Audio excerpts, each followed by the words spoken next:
క్రైస్తవ వివాహం ఎలాగుంటుందో మీరు ఒకసారి చూడవలసినదిగా ప్రభు బిడ్డ మనం చేస్తున్నాను. ఓకే, నువ్వు ప్రశాంతితో ప్రమాణం చేస్తున్నావు. ఏం చేస్తున్నావు? నాకెళ్ళి కాదు చూసేది, నాతో కాదు ప్రమాణం చేసేది, ప్రశాంతితో ప్రమాణం చేస్తున్నావు కనుక ప్రశాంతి కళ్ళలో కళ్ళు పెట్టి చూడు. కంటి చూపుతో బెదిరిబాక. బెదిరించే రోజులు చాలా ఉన్నాయి. బెదిరించే లైఫ్ అంతా నీ చేతిలో పెడుతున్నావు ఈ రోజు నుంచి కనుక ఇవాళ బెదిరిబాక. కంటి చూపుతో బెదిరించకుండా కళ్ళల్లో కళ్ళు పెట్టి చూస్తూ నువ్వు ఆమెతో మాట్లాడినట్లుగా మాట్లాడు. నవ్వబోకు, నాకెళ్ళి చూడబాక. ఓకేనా? ఓకే, నేను చెప్పినట్టుగా చెప్పు. వెంకటేశ్వరరావు అను నేను మౌతు బాబుది దావట్లో చూసుకో.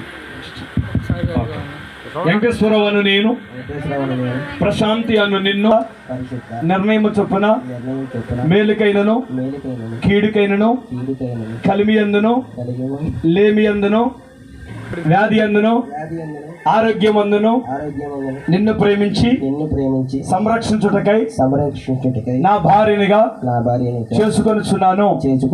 ఈ చొప్పున జరిగింతునని దేవుని ఎదుట బంధువుల ముందర దైవజనుల సమక్షంలో నవ్వకు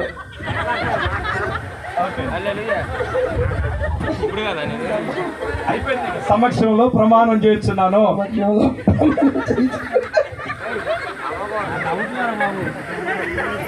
మీ ఊరాలకు అలవాటున్నాయా?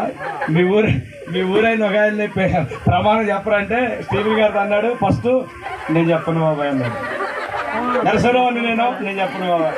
నరసరావు నేను చెప్పను బాబాయ్. కింద కూర్చోండి. పెళ్లి స్టేజ్ మీద కింద కూర్చోండి. ఓకే, వచ్చింది, మాట్లాడకండి, అయిపోయింది. ఓకే, ఏం చేసావు? ఎవరితో చేసావు? ప్రశాంతితో ప్రమాణం చేసావు. ప్రశాంతి అన్నావా? జీవితకాలం అంతా నిన్ను ప్రేమిస్తాను అన్నాడు. ప్రేమ ఎక్కడ తక్కువ అయితే కొండల పగలగొట్టబాకు, అయ్యి ఇసిరేయబోకు. అమ్మా, చాలా మంది నా భర్త ప్రేమించట్లేదని వారు తమను ఆగం చేసుకోవడానికి సిద్ధపడుతున్నారు. అలా కాకుండా ఈ